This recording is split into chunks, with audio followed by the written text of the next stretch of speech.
መዝሙር 11 ሃሌሉያ። አቤቱ ደግ ሰው አልቋልና አድነኝ። ከሰው ልጆችም መተማመን ጎድሏልና አንዱ ከአንዱ ጋር ከንቱ ነገርን ይናገራሉ። በሽንገላ ከንፈሮች ሁለት ልብ ሆነው ይናገራሉ። የሽንገላን ከንፈሮች እግዚአብሔር ያጠፋቸዋል። ታላቅ ነገርን የምትናገረውን ምላሳችንን ከፍ ከፍ እናደርጋለን የሚሉ ከንፈሮቻችንም የእኛ ናቸው። በድሆች መከራ ብናጸናባቸው ጌታችን ማን ነው? እስረኞችንስ ብናስጨንቃቸው እግዚአብሔር አሁን እነሳለሁ አለ። ድህነትን አደርጋለሁ በእርሱም እገልጣለሁ። የእግዚአብሔር ቃል ንጹሕ ቃል ነው። ከምድር እንደተፈተነ እንደጠራ ብር ነው።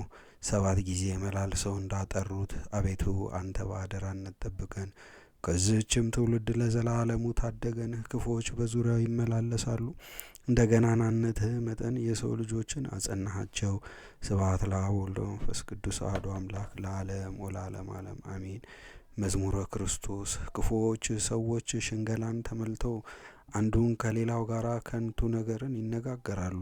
ደጋጎችም ከምድር ላይ ጠፍተው ከአዳም ዘር ሃይማኖት ታጥቷልና በሰዎች ዘንድ ከነቢያት እንደ አንዱ የተቆጠርህ ፍጹም የባህሪ አምላክ ኢየሱስ ክርስቶስ ሆይ በየጊዜው አድነኝ።